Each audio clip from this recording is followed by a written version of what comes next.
Kutosi's story, by the way, leads us into a conversation of the night. Now, over the years, the issue of single parenthood has gathered momentum, where children are raised by a single parent and not with both parents as expected in African traditional setup.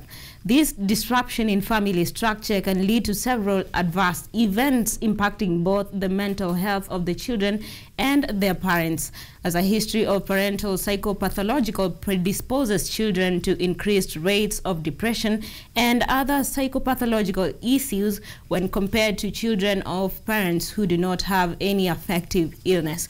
Tonight, with the help of a mental health specialist, we endeavor to get to the root cause of these bizarre events, which studies have shown to be greatly fueled by mental issues in a family setup, and eventually how to make families work.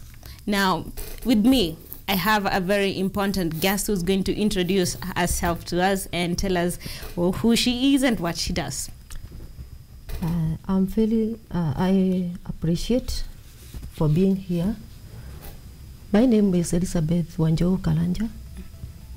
I am a psychiatric nurse working in Madare National and Teaching Hospital, but currently I'm pursuing a master's degree in mental health and psychiatry.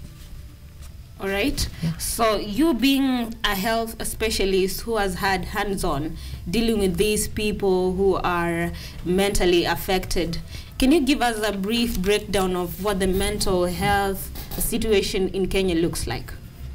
Okay.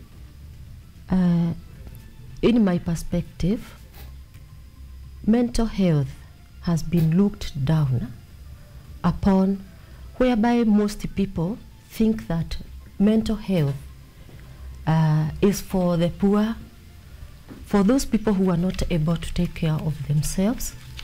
And most people think that mental health cannot get okay, mental health is a problem whereby anybody can get it. So mental health is just like any other condition, whereby not most people, you will know that they have diabetes or hypertension. But with mental health, it has been stigmatized. So we really need to look at mental health as a condition that should be addressed as urgently as possible for us to move on. Otherwise, mental illness is real, and it is a condition that even the government itself should be able to look at it. Yeah. Now that we're speaking about mental health issues in a family setup, what exactly leads onto this mental breakdown in families, and hence we having all these incidences of depression, suicide, and all those? Okay, mental health, we need to understand first of all what is mental health. And mental health entails well-being of emotionally, cognitive, that is how you are thinking, and your behavior. So that is mental health. So mental illness is the vice versa. So we really need to think about it and know that for us to not to get into depression, anxiety, and especially depression, it has been shown to be the most condition where most of people are suffering from. That is depression, anxiety, though we have other problems that we are encountering, which are leading to actually our young ones, not even our young ones, but everybody in the society is becoming mentally challenged. Yeah. So I'm curious to know, how is the mental health status of parents affecting that of the children, and hence breaking down the family setup? Okay, you see how the parents take care of the young ones, it depends so much, and it will also assist them as they grow up.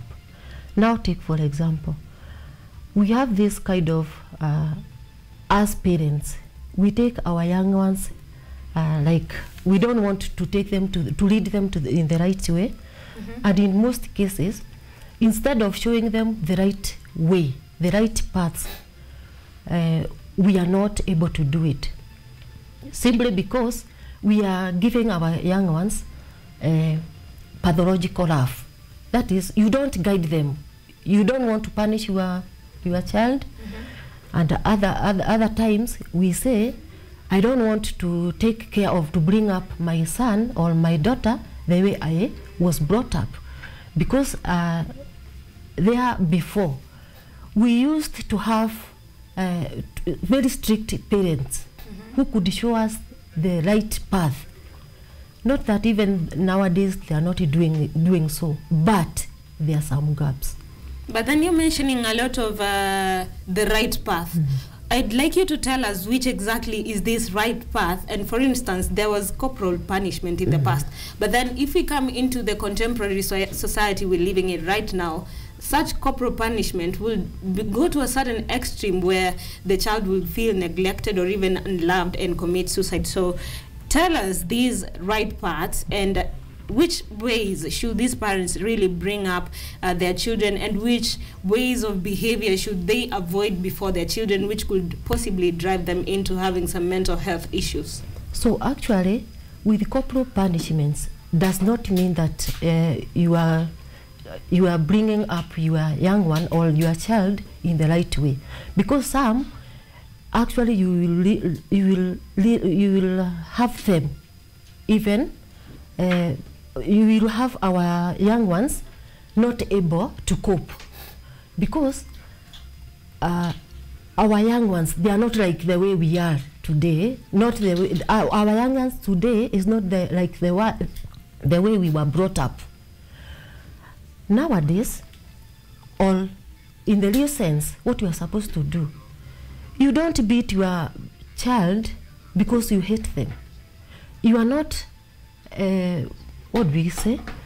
You don't give them or guide them because you hate them. So what you are supposed to do, punish them, not the corporal punishment, but let the child know that this is not the way to go. This is the right way to go.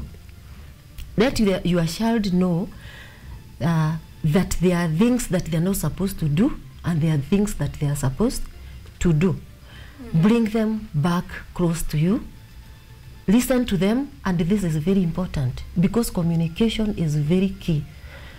Nowadays, if you just throw words to your child, actually you are not building. And in any case, with this technology, you are going to lose them desperately. Now we have a lot of single family units in the country right now, and actually the rate at which we are having single parents, be it mothers who are actually more than the single fathers, is extremely worrying right now. What exactly is contributing to that, and how is being a single parent affecting the way that single parent is bringing up a child? Okay, bringing up a child when you are single, it is actually hard, and it is very wanting. Myself, I'm a single parent, so this is I'm talking this out of experience, and I know it can sometimes be very hard for you to bring up your kids in the right way. All the same, it depends. But as I have said before, communication is very vital. We need to communicate. Because, take for example, you are not communicating in the house. If you are not communicating in the house, this is one way of even bringing people to be single. Because a couple, you are not communicating. That tells more that you are not able to bring up or to discuss issues that you are supposed to discuss, and more so in rearing your children. Let us come to the technology we are in today. Mobile phones. Go to homes. Most homes, mobile phone, everybody in that house owns a phone. So there is no time for you to communicate because everybody is on their phones. So there is no time that we are having to, as a family, to be together or communicate. So a lot of families are really struggling, or rather even taking longer to heal, or even not healing at all from not communicating about these issues. Yeah. Well, this leads me to the other issue of admitting to these mental health issues. Sometimes the children feel that they are not really close with their parents, and there is no way for them to seek help from their parents, or rather now being a single parent, they feel like they are going to add a lot of mental trauma to their parents, you know, with the struggle they have. How exactly can you advise these people on admitting, and you as a medical practitioner, what have you done to help these people with this stigmatization of admitting to mental illness to really come out and get helped? I think the best thing that we can do, one, we have counseling counselors all around. We have both in a private sector, in a public sector, and again, we also have community health workers.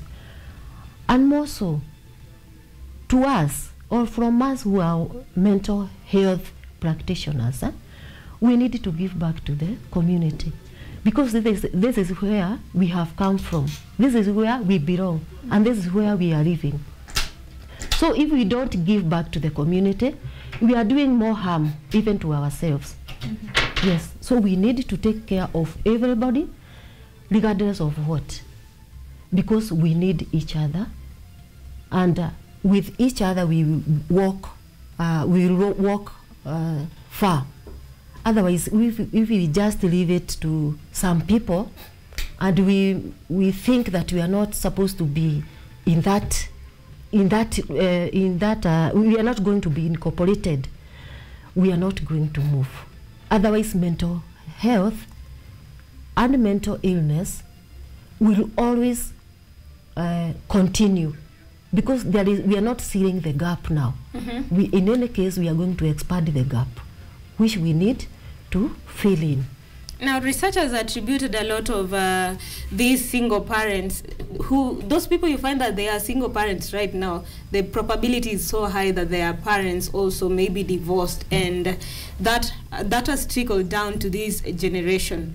Which are these behaviors that parents actually do before their children, and that they should avoid to you know, erase this probability of having their children going into mental traumas? So in the real sense, we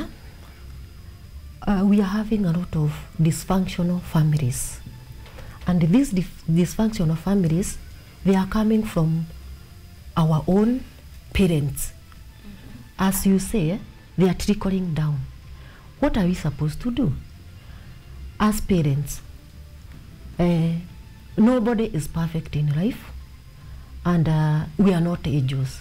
So what you are supposed to do as parents, you should not, and especially if you are not in good terms, let that not come to your young ones. Let them not know the problems you have, or why are you differing.